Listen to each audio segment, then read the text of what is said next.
So friends, let's see today's lovely recipe of eggless apple turnovers. So here I'm going to be using one apple which I've washed really well and wiped dry, and I'm just going to cut them up into small pieces or cubes like this. Now you can use the peel or you can take off the peel and then cut the apples. I'm retaining the peel. So just cut it up into small cubes like this.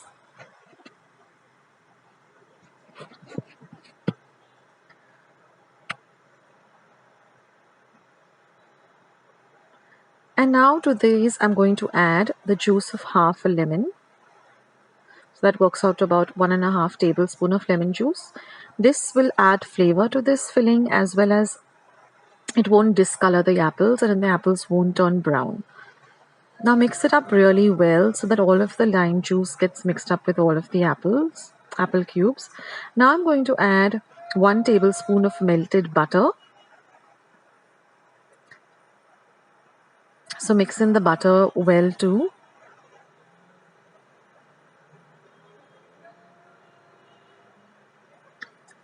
Next I'm going to add 1/4 of a cup of brown sugar.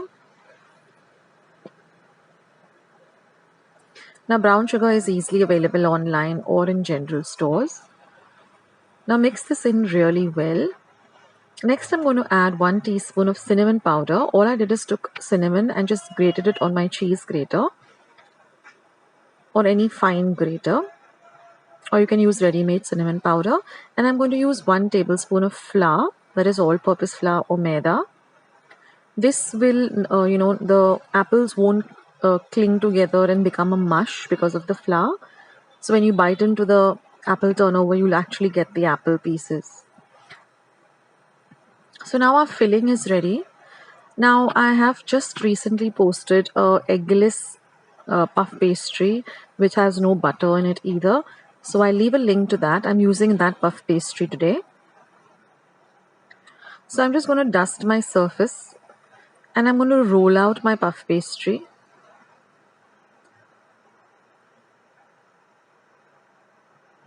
To form a large square. This is a super simple recipe of making puff pastry at home. Please go and check that recipe out. I will leave a link in the description box below. Now I'm just going to use my pizza cutter and just even it out into squares, and then I'm going to cut it up into 4 even squares like this. Then I'm going to just fold it a little so I get a middle line, and on one side, in the center exactly, of that line, I'm going to put the filling that we just prepared.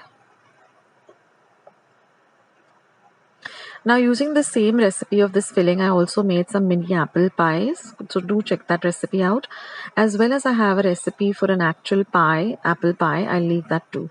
Now I'm just going to use a little bit of melted butter and just, brush the edges. That way when I fold it like this, the edges will stick together. So just stick the edges really well and with a fork, just press them down. This will give you a nice design, and also it will seal the turnover so that the apple's juice doesn't come out when you're baking it. Now preheat your oven to 180 degrees Celsius for 10 minutes in the meantime, and brush the top of this with some melted butter.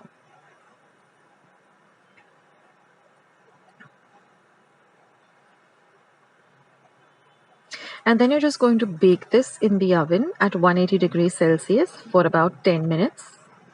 Till they turn out to be nice and golden brown.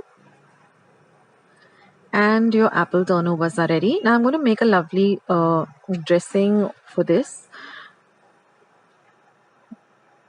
Now for that, I'm taking 2 tablespoons of cheese spread, the normal cheese spread that we use for making sandwiches.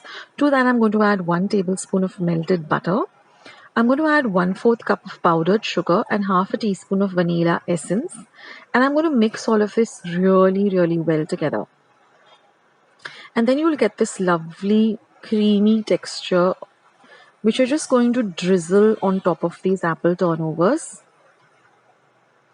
This is so delicious. So in a nice fancy or any type of pattern, you can just drizzle this over the turnovers, and this really, really elevates the flavor of these turnovers, and they're so delicious. This is a must try, and I recommend that you do give it a try as soon as possible. Apples are available all the time now. So I hope you like today's recipe, and also check out the other apple recipes that I'm going to put in the description box below. Do give them a try. And go and check out my channel. I have more than 800 recipes and I've divided them into playlists. So when you go to my home page and you see playlist, you'll see all the different categories of recipes. So thank you so much for being here and supporting Akshita's recipes and watching my videos. Don't forget to share my videos to family and friends, to give this video a like, and also do subscribe. Thank you guys, and I'll catch you in my next video. Bye.